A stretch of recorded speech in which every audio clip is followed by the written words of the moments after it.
Di mana letak ketenangan itu?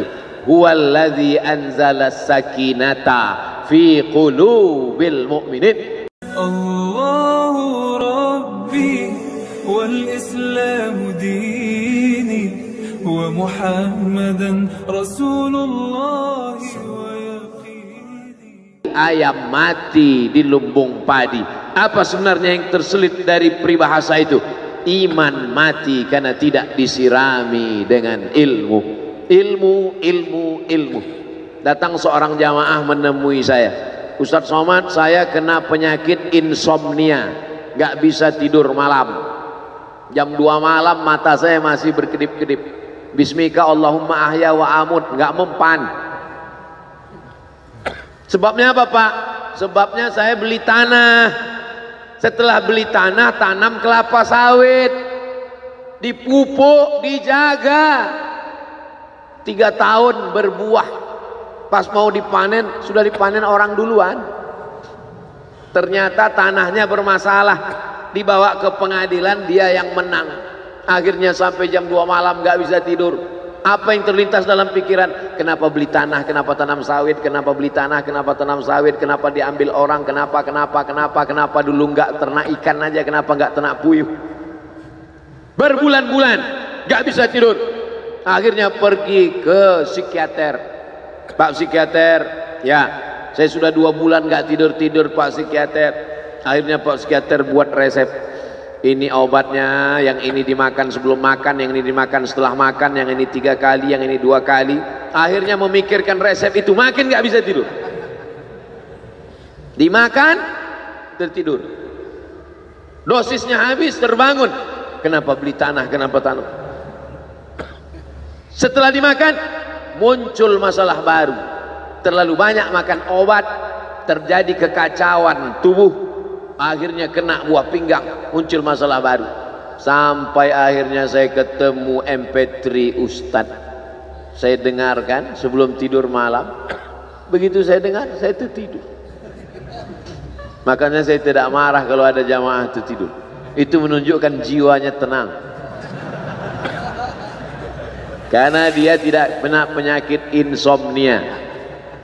Orang Amerika, orang Eropa, mobilnya mewah, apartemennya cantik, rumahnya megah, duitnya banyak, dolarnya bejibun, gak bisa tidur karena masalah hidup dunia. Kita naik angkot kelewatan gang. Itu menunjukkan apa?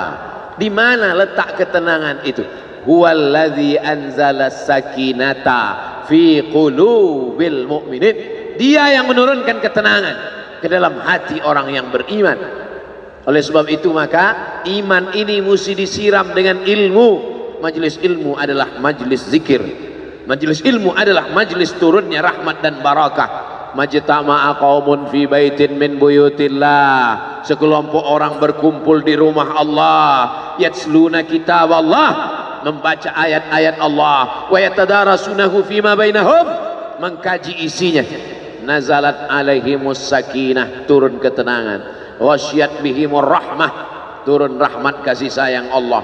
Haffat bihimul malaikah, dikelilingi oleh para malaikat. Wa dzakarahumullahu fi man indah, dibanggakan Allah Ta'ala dengan para malaikat. Tadi malam ketemu dengan murid dari Syekh Muhammad Yasin bin Isa Al-Fadani di Zawiyah Raudhah. Ketemu, cium tangan, barokah, zikir, sholawat, tenang jiwa. Lalu kemudian subuh ini ketemu dengan Abah Raud, ketemu dengan para penghafal Quran, ketemu dengan santri-santri, tenang jiwa. Tidak ada yang menenangkan jiwa ini selain daripada majlis zikir, majlis ilmu. Betapa meruginya ayam-ayam mati di lumbung padi. Benih tidak disiram, mati. Benih yang disiram dengan majelis ilmu tumbuh, tapi tidak berbuah. Maka mesti disiram pakai pupuk buah. Datang konsultasi, ini kenapa tidak berbuah? Kenapa ini tidak berbuah? Karena ternyata dia mesti diamalkan. Sudah dapat ijazahnya, sudah talaki, sudah halaqah, kenapa nggak berbuah? belum diamalkan. Paksa-paksakan diri sebelum tidur malam wudhu dulu, sholat witir. Paksa-paksakan diri bangun malam tahajud. Paksa-paksakan diri siang sholat qabliyah, sholat ba'diyah. Paksa-paksakan diri pagi sholat duha. Paksa-paksakan diri sholat subuh berjamaah, barulah dia berbuah. Kalau dia tidak berbuah, dia hanya sekedar pokok kayu yang hanya membuat sampah saja.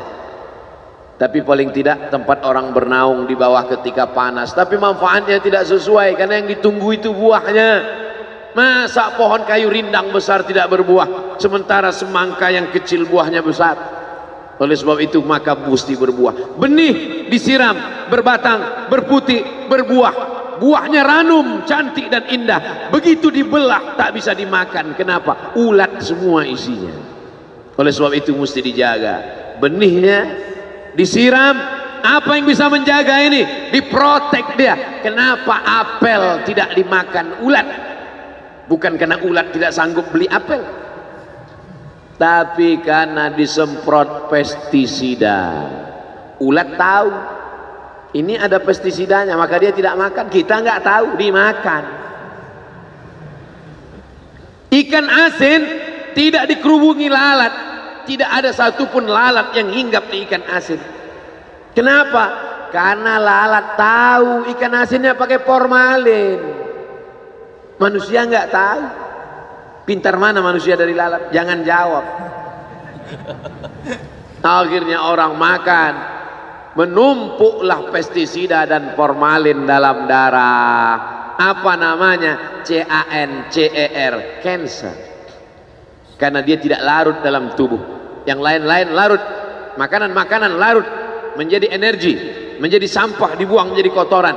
Sama seperti daun, kalau jatuh ke tanah larut menjadi pupuk, tapi plastik tidak larut, maka plastik sampah bertebaran.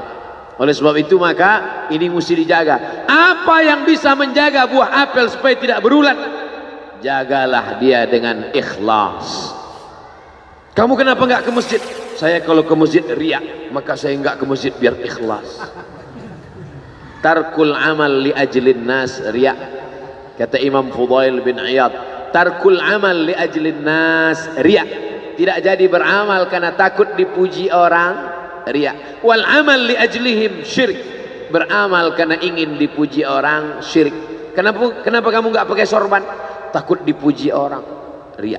Pakai saja sorban anak, jangan takut dipuji orang. Pakai sorban, yakinkan diri. Baik. Ustaz kenapa nggak pakai sorban? Ada masanya nanti pakai sorban. Tarkul amal li ajlin nas riya. Tapi beramal, tapi saya nggak tahan Pak Ustaz, dipuji orang.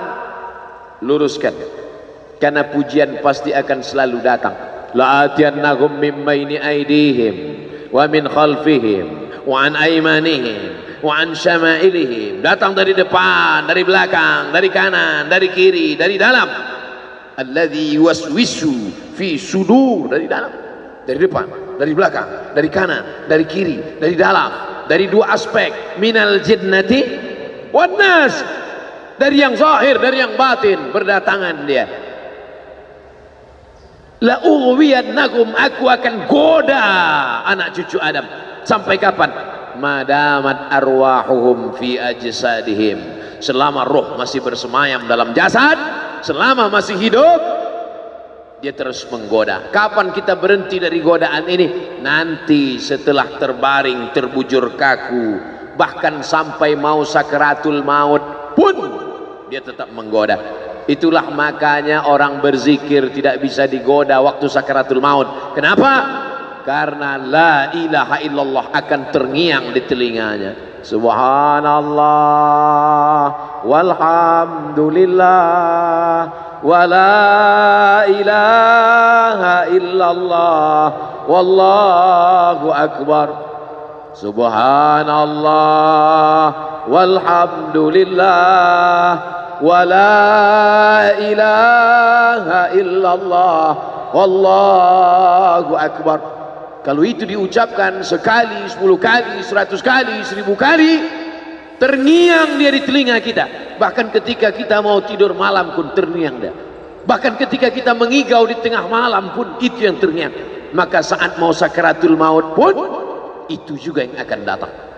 Apa yang kau ucapkan, apa yang kau dengar, apa yang kau pikirkan, apa yang kau renungkan, itu yang akan datang waktu sakaratul maut. Seorang bapak sudah diponis dokter, panggil istrinya, panggil anaknya, bawa ini ke rumah, nunggu malaikat maut datang. Sudah nggak ada obat. Bapak sudah koma, nggak sadar-sadar di rumah sakit. Kalau tetap dipertahankan di ruang ICU, hanya ngabiskan uang saja. Dokter kasihan dengan keluarga, bawa ini pulang. Karena kalau dibawa pulang pasti mati. Begitu mau dibawa pulang, matanya terbuka, sadar dia. Sadar. Ketemu sama saya tanya, apa yang membuat bapak sadar? Waktu saya sedang koma itu datang Abdul Somad. Terus apa kata Abdul Somad itu? Nanya kapan tablik akbar. Akhirnya saya terbangun. Kapan tablik akbar? Saya terbangun, saya pulang ke rumah, saya kumpulkan panitia buat tablik akbar. Datang. Saya heran, kok bisa saya yang datang waktu itu? Saya mencoba menganalisa, kenapa waktu dia koma itu saya datang. Saya tanya, Bapak kalau di rumah ada nonton YouTube? Ada. YouTube siapa? Abdul Somad. Oh. Dari rumah ke tempat kerja dengar MP3 radio, enggak radio Pak Ustaz, MP3 suara, iya. Suara siapa? Ceramah Abdul Somad. Baru saya connect. Ternyata apa yang sering didengar, apa yang sering ditonton, apa yang sering dipikirkan, itulah yang akan datang ketika kita koma. Hati-hati yang suka sinetron Korea, hati-hati yang suka Bollywood, itu yang akan datang nanti waktu kau koma. Saudara yang dimuliakan, saya tidak nakut-nakuti, cerita aja.